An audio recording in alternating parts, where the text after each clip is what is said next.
Sí, maestro. ¿Qué es una base? O sea, ¿qué entienden que es una base de datos?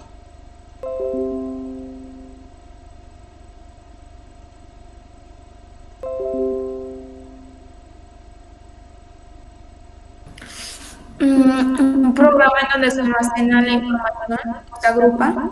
Un programa exactamente donde la información, ¿cuál? Bueno, toda la información se puede llegar a manejar, es ahí donde se va a almacenar, ¿sí? Ya sea que la empresa tenga una base de datos o réplicas de las bases de datos, se le llaman a veces bases de datos espejo, que sería una copia de la original, ¿sí? Ok. Entonces, en términos sencillos, una base de datos es una colección organizada de datos, ¿sí? Ahora, ¿por qué se llama organizada? Porque internamente el programa o el software, el que maneja la base de datos, ordena la información. No vamos lejos. Ustedes cuando agregan un contacto a su teléfono celular, ¿sí? Cuando ustedes buscan ese contacto, ¿a dónde está, a dónde lo encuentran? ¿Hasta arriba de los más nuevos o lo encuentran de acuerdo a qué?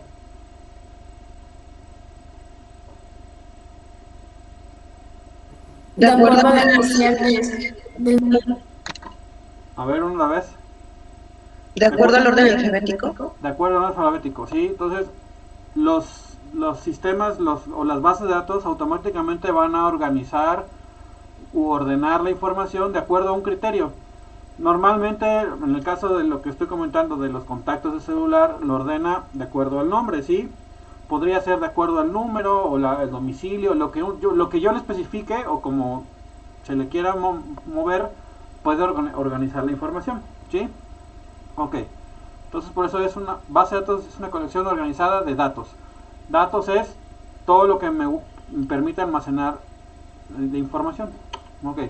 Estos datos se almacenan electrónicamente, normalmente en un sistema informático. Entiendes, el sistema es todo el conjunto de elementos que lo van a estar manejando, ¿sí? La base de datos, el programa, el hardware, eso es donde se van a almacenar, ¿sí? Se puede acceder a ellos a voluntad, exactamente. Yo cuando necesito la información voy, la consulto o la busco y el sistema o la base de datos me tiene que arrojar lo que queremos. Por ejemplo, cuando ustedes buscan un contacto, ¿cómo se llama? No, se llama fulanito y le empiezan a poner las letras o el nombre y automáticamente él les empieza a filtrar la información y les aparecen los contactos, o puede ser también por el número de teléfono y van apareciendo. Otro donde se puede ver eso, Facebook, si es es una red social, pero toda la información de todos los usuarios que tienen Facebook está almacenada en una base de datos. Entonces, cuando ustedes ponen el cuadro de búsqueda de Facebook, ponen el nombre de alguien o de alguna página o algo, Facebook va filtrando y les va apareciendo información que tiene él relacionada con eso. Por eso dice que se puede acceder a ellos a voluntad. Y las bases de datos pueden ser de cualquier tamaño y nivel de complejidad. Entiéndase por tamaño es la robustez que va a tener, o sea, cuántas tablas, ¿sí? Son poquitas o muchas, y la complejidad es cómo van a estar relacionadas esa información entre una tabla y con otra, a eso se refiere. No es que tanta información tenga, ¿sí? Sino el tamaño de estructuras que va a tener internamente la base de datos, a eso se refiere el tamaño, ¿sí? Ok. Los objetivos de las bases de datos, dice, son proporcionar a los usuarios finales una visión abstracta de los datos. Es decir, el usuario final seríamos todos nosotros cuando hacemos una consulta o buscamos información. La visión abstracta es, bueno, si yo quiero buscar, no sé, gente de Jalapa, puedo poner, por ejemplo, en Facebook, grupos Jalapa, ¿no? Y me salen todos los grupos de Jalapa, ¿sí? O algún grupo de música, de lo que sea. Entonces la visión abstracta es, solamente me va a mostrar ciertos datos de toda esa información que tiene, ¿sí? Para poder el usuario visualizarla. A lo mejor a mí no me sirve qué usuario va a tener un determinado identificador, o sea, esas cosas no me sirven. A mí me sirven datos más exactos para poder visualizarlos. Eso es una visión abstracta de los datos. Ok, otro objetivo es que la gestión de los datos implica estructuras para almacenar la información. En este caso van a ser las tablas, ahorita vemos que son las tablas. como la provisión de mecanismos para la manipulación de la información. Es decir, no solamente, bueno, se guarda la información o los datos, se guardan en las bases de datos, pero ¿cómo se guardan? Bueno, hay unos mecanismos o estructuras, ¿sí? Que ahí se guarda todo. Son las dichosas tablas, que los que ya hicieron la tarea, bueno, vienen las tablas. Bueno, ahorita vemos que es una tabla y cómo está compuesta, pero bueno, ahí es donde realmente se guarda la información. Los sistemas de base de datos deben proporcionar, y remarqué la palabra fiabilidad de la información almacenada, a pesar de que las caídas del sistema o los intentos de acceso sin autorización. Ok. ¿A qué se refiere ese término de fiabilidad y que deben de proporcionármelo? ¿Sí? Que toda la información almacenada se quede ahí. Ok. ¿Les ha pasado que, por ejemplo, los que tienen tarjeta de crédito o débito y van al cajero, por ejemplo, y entonces ustedes meten la tarjeta y hacen su transacción? O sea, no, pues quiero retirar, no sé, 100 pesos, y sacan los 100 pesos. Ok. Sí, pero a lo mejor el sistema les dice que ya se los dio, pero nunca físicamente, nunca les dio el dinero, ¿sí? Y entonces ya, transacción hecha ya. Y entonces uno se queda de, ¿y ahora qué? ¿Por qué? Ya el banco se robó mis 100 pesos. Bueno. Entonces, ahí el sistema de base de datos, en el caso de del banco, lo que hace es que si físicamente no te da el dinero, no se va a realizar la transacción, que sería restar de los 100 pesos, ¿sí? Simplemente ahí tuvo una falla el sistema. Entonces, como hubo una falla, él se tiene que recuperar de esa falla. Entonces, ¿qué pasa cuando qué es lo que pasa internamente? Bueno, pasan unos minutos, unos 5 o 10 minutos, y entonces el sistema restaura la operación a como estaba anteriormente. Es decir, nunca les quitó los 100 pesos, ¿sí? Tal vez en pantalla diga que sí les dio los 100 pesos, pero físicamente no se los dio. Entonces, como no se los dio físicamente, el sistema se va a restaurar a como estaba antes, y entonces su cuenta de banco se quedó así, tal cual está. A eso se refiere a fiabilidad, que aunque el sistema de base de datos o el sistema donde está manejando la información llegue a fallar, la información debe quedar intacta como estaba, ¿sí? Si yo resté saldo o quité o deposité dinero, o sea, todas las operaciones que se hagan con la información, ¿sí? Deben de ser fiables y se deben de quedar almacenadas, y no debe haber otro evento externo que la manipule, como dice ahí, a pesar de las caídas del sistema o los intentos de acceso sin autorización. Es decir, la información debe mantenerse tal cual, ¿sí? Si por ahí alguien llega a detectar, por ejemplo, que es que yo tenía tanto dinero y ahora resulta que tengo menos, bueno, por eso hay que ir, por ejemplo, al banco o esas cosas y decir, oye, yo acabo de detectar ciertos movimientos que yo no los hice. Y entonces ya el banco tiene un registro de todo lo que se hace con las cuentas, las operaciones, y ahí uno puede saber si uno fue el que la hizo o alguien más externo hizo esa operación. Entonces, a eso se refiere la fiabilidad, que la información debe de quedar tal cual está y no debe ser alterada por nadie, excepto que tengas los permisos, ¿cierto? Ok. Otros objetivos que tienen las bases de datos es disminuir la redundancia e inconsistencias de los datos. Ok, ¿qué es redundancia? Ok, la redundancia es que no haya información repetida. ¿A qué se refiere con eso de que no haya información repetida? Cuando se diseñan las bases de datos, en algunas situaciones va a haber algún tipo de información que se va a repetir, o que sí se llaman redundancias controladas. Es decir, algunos datos se van a repetir, como por ejemplo, en el caso aquí de la escuela, la matrícula del alumno. Pues, a partir de la matrícula del alumno, esa se puede repetir en muchos lugares, y yo con eso yo voy jalando información de una a otra, ¿sí? Pero por ejemplo, el nombre del alumno o el domicilio, eso no lo puedo estar repitiendo en todas las tablas, porque si no, lo que crearía es que mi información sería duplicada, sería más lento sacar la información o obtener la información, y cuando se tenga que guardar información, por ejemplo, el domicilio se tendría que guardar en todos los datos, y entonces en todos los lugares donde está ese domicilio, y entonces lo que va a ocasionar es que la información o el proceso para guardar la información se haga un poquito más lento. Entonces eso hay que evitar la redundancia. Inconsistencia es que no se repitan los datos. Ok. Otro objetivo es reducir la dificultad para tener acceso a los datos. Ya lo habíamos visto, bueno, punto anterior, ¿sí? En el momento que yo necesite la información que yo requiera del sistema, ¿sí? Voy y consulto, y debe ser de manera sencilla, ¿sí? Sin tantos procesos, pero eso ya a veces también depende mucho de cómo esté programado o diseñado el sistema. Pero bueno, con que yo le diga, no sé, el nombre de una persona, me tiene que mostrar el nombre de esa persona, ¿sí? Y todo lo que yo requiera de esa información. Ok. Otro objetivo es evitar el aislamiento de los datos.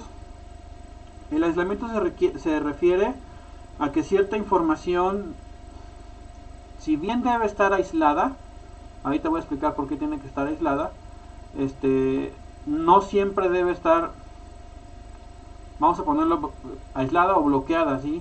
Entonces hay que evitar que siempre esté así bloqueada, porque si no, cuando alguien quiera acceder a ella va a estar bloqueada y entonces ya no se va a poder manipular.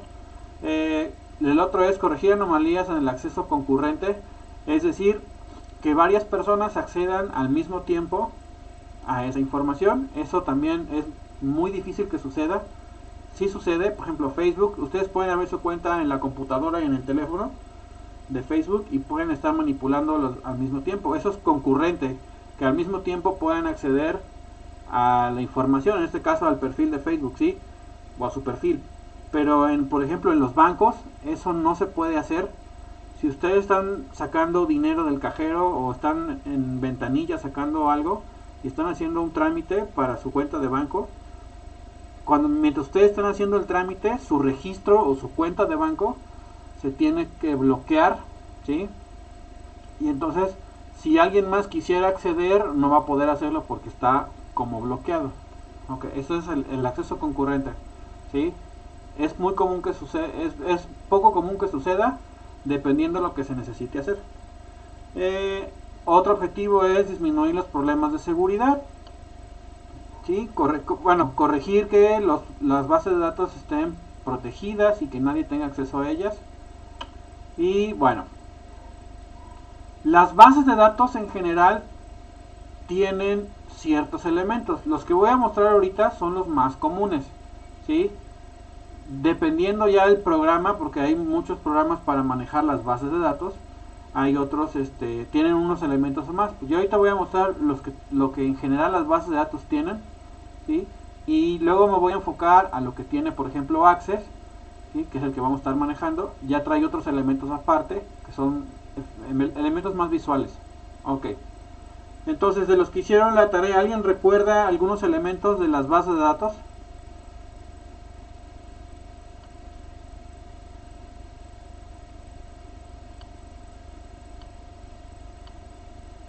¿Nadie?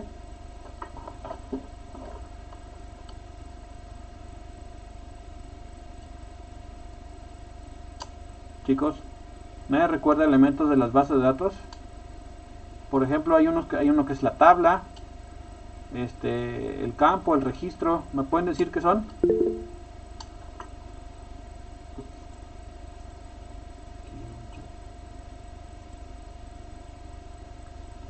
Ok, columnas y filas. ¿Sí? Le llaman columnas. Bueno, los encabezados. Ok, estos son conceptos de tablas, ¿sí? Y están bien, son columnas y filas. Pero, por ejemplo, ya en base de datos tienen otros nombres diferentes, que ahorita los vamos a ver. Ok, pero está muy bien, columnas y filas. Las tablas en general están conformadas así. Los encabezados, que serían, por ejemplo, las columnas. Ok, bueno. Ok, ¿qué elementos conforman a las bases de datos? Bueno, este es un ejemplo de una tabla, ¿sí? Que está dentro de una base de datos. Entonces la base de datos se puede llamar, por ejemplo, esta la podríamos llamar usuarios, ¿sí? O personas, o como le quieran llamar, ¿sí? Bueno, entonces el primer elemento son las tablas de datos. Las tablas de datos son las estructuras donde se guarda la información. Entonces es una tabla como la de Excel o como las que se hacen en Word, ¿sí? Que tiene columnas. Recuerden que las columnas son las verticales y las filas son las horizontales. Ahí esa es una tabla. ¿Cuántas columnas puede tener? Las que se necesiten dependiendo la información que va a almacenar. ¿Cuántas filas va a tener? Va a depender de cuánta información se vaya a almacenar en esa tabla. Eso nunca se puede saber. Ok. Otro elemento que tiene son los campos. Los campos, como comentaba, serían las columnas, ¿sí? Los campos son las columnas que tiene. Entonces tenemos, por ejemplo, el campo código, el campo dependencia, el campo cédula, el campo nombre, apellido, edad, etcétera, los campos que se necesitan, ¿sí? Esos campos son los que me van a identificar, o serían, véanlo así como los datos. Entonces tengo el dato código, el dato dependencia, el dato cédula, ¿sí? Por ejemplo, el dato cédula por sí solito no me dice nada, pero si yo lo empiezo a juntar con otros, se forma la información, ¿sí? Entonces, bueno, entonces los campos son las columnas, vamos a ponerlo así. Y luego tenemos los registros, que los registros serían las filas. Los registros serían el conjunto de los campos o el conjunto de los datos. Entonces, ¿cuántos registros hay aquí? Por ejemplo, son 3, 4, 5, 6, 7, 8, 9, 10. Son 11 registros, ¿sí? Yo ahorita, por ejemplo, si ustedes les preguntara ¿cuántos registros tienen de contactos en su teléfono? Entonces tendrían que irse a su teléfono y decirme, no, pues yo tengo 50 contactos. Entonces esos 50 contactos son 50 registros que tienen almacenado en su teléfono o en el chip o en la nube o donde los tengan almacenados, ¿sí? Esos son los registros. Cada registro tiene un número determinado de campos, ¿sí? ¿Cuántos? Pues pueden ser variables. Ok. Otro elemento común que tienen todas las bases de datos le llaman una clave primaria. Ok, ¿alguien entiende qué es una clave primaria? ¿O para qué serviría una clave primaria?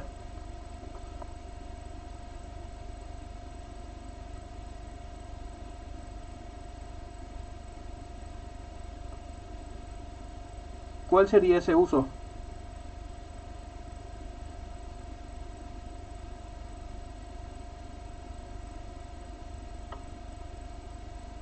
Chicos. ¿Podría ser lo que identifica un dato de otro? Ajá, muy bien. De hecho es eso, ¿sí? Una clave primaria es un campo que es diferente a todos los demás. Entonces, ustedes ven ahí la columna de código, ¿sí? Fíjense que el código son diferentes para cada uno de los registros, ninguno se repite. Efectivamente, la clave primaria es un campo que permite distinguir uno de otro. Ejemplos de claves primarias hay muchísimos. El CURP es el ejemplo más básico que puede quedarles más claro. El CURP se inventó precisamente porque originalmente estaba el RFC, que anteriormente era la clave primaria para todos los mexicanos, y entonces se dieron cuenta que en algunas situaciones había RFCs igualitos entre personas, ¿sí? Aunque fueran de otro estado o otra ciudad, se repetían, entonces ahí había muchos problemas. ¿Qué hizo el gobierno? Bueno, entonces hizo el CURP, que se llama Clave Única de Registro Poblacional. Y entonces el CURP no es igual el de uno con otro. Por ahí he escuchado algunos casos de que sí se repiten, pero yo tengo mis dudas. Entonces nadie tiene un CURP igualito al de otro, ¿sí? Entonces el CURP trae igualito que el RFC, la fecha de nacimiento, ¿sí? Y luego viene el estado, si es hombre o mujer, y bueno, otros números que manejan ellos, ¿sí? Entonces es único. Entonces, para que alguien pueda acceder a sus datos, vamos a ponerlo así, a sus datos, lo más fácil es poner su CURP, y ya con el CURP pueden empezar a jalar toda la información que se requiera, ¿sí?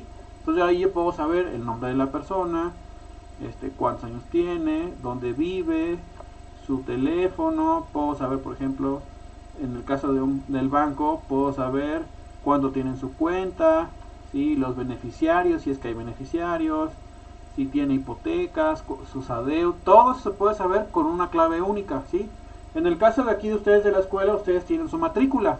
Entonces, con su matrícula, supongo que ya han ido a pagar allá a la escuela, ¿cierto?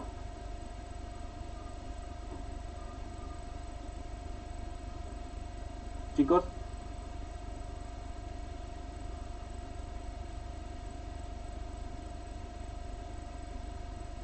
¿Han ido a pagar a la escuela? Supongo que sí.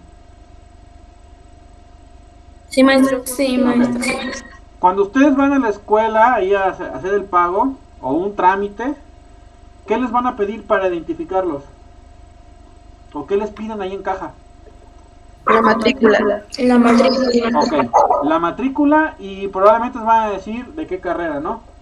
Oye, tu matrícula, ya con la matrícula ellos pueden saber sus datos y la carrera. Igual la carrera nada más es para corroborar, ¿sí? Entonces con la matrícula la escuela sabe en qué semestre vas, qué materias estás cursando, en qué semestre, ¿sí? Si tienes adeudos o no, cuántas calificaciones, o sea, las calificaciones de todas tus materias. A partir de eso se puede saber. Entonces esa es una clave primaria, es un campo que permite distinguir a un registro de los demás y no se pueden repetir, ¿sí? En algunas situaciones sí es viable o se necesita que ese código o esa clave primaria se tenga que repetir, pero ya ahí ya se entra un poquito en el diseño, ¿sí? Pero bueno, en este caso normalmente, al menos en el que estoy diciendo de la escuela o el que ven en la imagen, esa clave primaria no se repite. Ok. Hasta aquí queda claro los elementos que forman una base de datos. Sí, maestro. Ok, bueno. Pues ahí acaba. Ok, todavía queda otro. Ahora, para manejar las bases de datos, que son el archivito, hay unos programas que se llaman sistemas gestores de base de datos, o SGDB, o en inglés es Database DBMS, ¿sí? Son sistemas gestores de base de datos. Esos son los programas que me permiten manipular, crear, eliminar, modificar las bases de datos y su contenido. Entonces, un sistema gestor de base de datos o Database Management System, ¿sí? Se encargan de gestionar adecuadamente los datos, o sea, la base de datos y la información que tienen adentro, ¿sí? Eso es lo que el programa es el que se encarga de eso. Suelen disponer de un sistema de bloqueo para el acceso simultáneo, ¿sí? O sea, que nadie accese a un registro mientras esté utilizando, y realiza eficientes almacenamientos de los datos, ¿sí? Dependiendo del sistema, porque ahí van a ver que hay 4, dependiendo del sistema gestor, es qué tan eficiente es. Ok, ahí como ven en la imagen del lado derecho está la base de datos, que sería donde está almacenada la información, y en medio está el sistema gestor de base de datos, que sería el programa que me permite manipular lo que está en los cilindros, que sería la base de datos, y del lado derecho tenemos a los usuarios. Entonces el usuario, cuando quiere buscar información, manipularla, ingresarla, eliminarla, o lo que quiere hacer la información, bueno, a través del sistema gestor de base de datos, él puede darle órdenes, ¿sí? Y el sistema va y busca la información que a ustedes que quieran ver, y entonces él se las va a regresar a través del sistema gestor, y ya ustedes la van a poder ver en la pantalla, ¿sí? Como por ejemplo les dije, de Facebook, o en su teléfono, o en internet. Ahorita vamos a ver el ejemplo, ¿sí? Entonces ustedes pueden ahí buscar lo que quieran. Entonces el sistema gestor, a través del programa, ¿sí? Y de algunas instrucciones, él hace la búsqueda, ya que lo encontró, les regresa la información y ya ustedes la pueden visualizar, y ya uno hace lo que quiera con ella, ¿sí? Así funcionan las bases de datos en la actualidad, y así va a seguir funcionando muchos años, hasta que inventen algo nuevo. Ok, ¿dudas hasta aquí, chicos?